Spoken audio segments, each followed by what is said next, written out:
Roy Keane was a man in demand, a fearless, all-action midfielder tearing up the Premier League.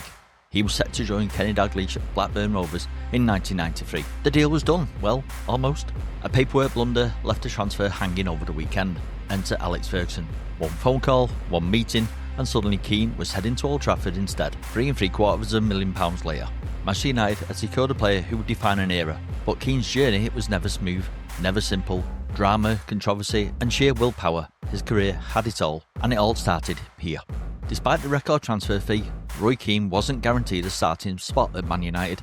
Paul Ince and Brian Robson had already established a midfield duo, having driven United to their first league title since 1967. But at 36, Robson was nearing the end of his career, and injuries kept him sidelined for much of the 92-93 and 93-94 seasons. That opened the door for Keane, who wasted no time making an impact, scoring twice on his home debut in a 3-0 win over Sheffield United and netting the winner in a dramatic 3-2 comeback against Man City at Main Road. By the season's end, Keane had firmly cemented himself in the side, playing a key role as United defended their Premier League title. 2 weeks later, he helped them to a 4-0 win over Chelsea in the FA Cup final, securing the club's first ever domestic double. The following season was a step back. United finished second to Blackburn Rovers in the league and lost 1-0 to Everton in the FA Cup final. Keane also saw his first red card for the club, stamping on Gareth Southgate in an FA Cup semi-final replay against Crystal Palace. A 3-match suspension and a £5,000 fine followed, the first sign of indiscipline that would become a feature of his career. The summer of 1995 brought upheaval. Paul Ince, Mark Hughes and Andrei Kanchelskis all departed,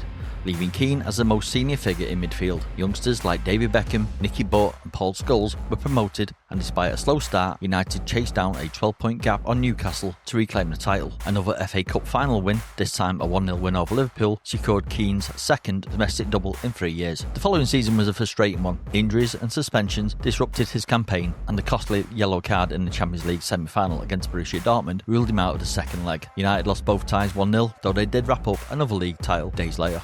With Eric Cantona's shock retirement, Roy Keane was handed the captain's armband, but his first season as a skipper was a disaster. Just 9 games into the 97-98 campaign, he ruptured his cruciate ligament attempting a tackle on Leeds United's Alfie Haaland. As Keane lay on the turf in agony, Haaland stood over him, accusing him of feigning injury to escape punishment, an incident that would come back to haunt them both years later. Keane missed the rest of the season, watching helplessly as United threw away an 11-point lead and lost the title to Arsenal. Many saw his absence as the defining factor in that collapse. Back fit the following season, Keane led United to a historic treble, the Premier League, the FA Cup and the Champions League. His defining moment came in the Champions League semi-final, second leg against Juventus. With United trailing 2-0 in Turin, Keane dragged his team back into the game, heading in the first goal before dominating the midfield in a relentless display of leadership. But a yellow card for a late tackle on Zinedine Zidane ruled him out of the final. United went on to beat Bayern Munich in dramatic fashion, but Keane admitted it was one of the worst moments of his career, watching his team lift a trophy while he was powerless to contribute. Days earlier, he had picked up an ankle injury in the FA Cup final, ruling him out until the next season. Later that year, he made his mark in another final, scoring the only goal in a 1-0 win over Palmeiras as United lifted the Intercontinental Cup in Tokyo. By 1999-2000, Keane was at the peak of his powers, but prolonged contract negotiations sparked speculation of a move to Italy. After initially rejecting United's offer, he eventually signed a new deal that made him the club's highest paid player.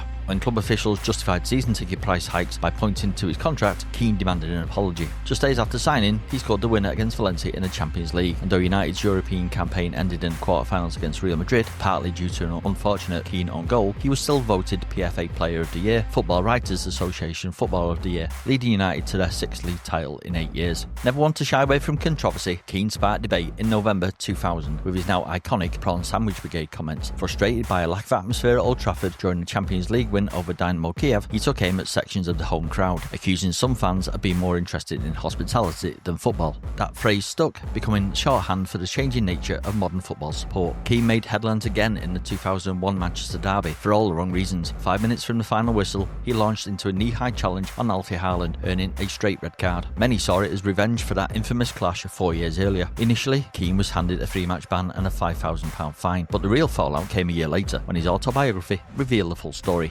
Keane admitted he had deliberately set out to hurt Haaland, writing, "I'd waited long enough, I fucking hit him hard. The ball was there, I think.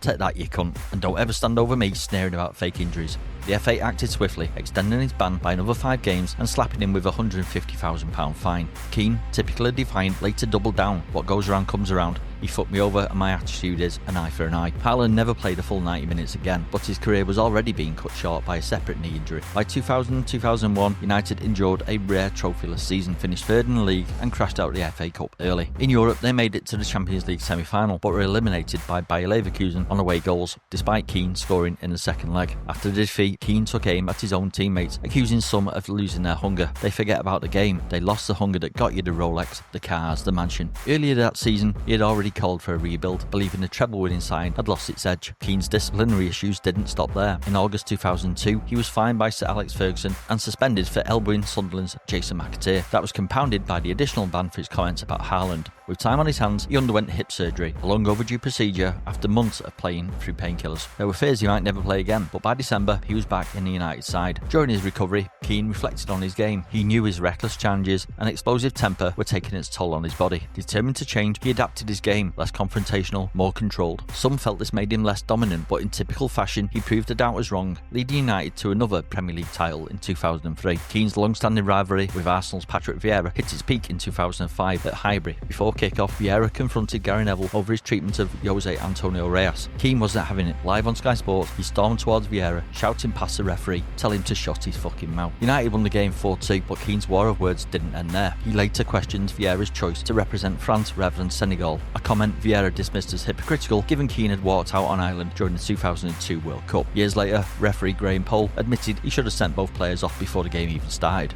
Keane's Man United career came to an abrupt and unexpected end on the 18th of November 2005. Sidelined with injury after a crunching challenge from Liverpool's Luis Garcia, Keane's absence from the pitch coincided with growing tensions behind the scenes. A heated confrontation with Ferguson over United's pre-season training facilities in Portugal set the tone for a deteriorating relationship. Matters escalated when Keane admitted on an MUTV phone-in that he'd been open to playing elsewhere once his contract expired. The real flashpoint, though, came after the 4-1 defeat to Middlesbrough. In an explosive MUTV interview, Keane tore into his teammates, criticising John O'Shea, Alan Smith, Kieran Richardson and Darren Fletcher, while taking particular aim at Rio Ferdinand. Just because you're paid 120 grand a week, play well for 20 minutes against Tottenham, you think you're a superstar. The interview was deemed too damning for broadcast, and United's management pulled it from transmission. Behind closed doors, it caused irreparable damage. 2 weeks later, after falling out with Ferguson again, Keane and United agreed to part ways with immediate effect. Despite the acrimonious split, the club offered him a testimonial in recognition of his 12.5 years in service. In a 2019 interview, Keane later suggested his exit had more to do with his age and the fractured relationship with Ferguson and Carlos Queiroz than just the MUTV incident. Keane's testimonial took place at Old Trafford on the 9th of May 2006, with a capacity crowd of 69,591, the largest crowd ever to watch a testimonial match in England. Playing the first half for Celtic and the second for United, Keane received a fitting send-off. Every penny raised for the game went to his chosen charity, Irish Guide Dogs for the Blind, a final act of defiance for a man who always did things on his own terms.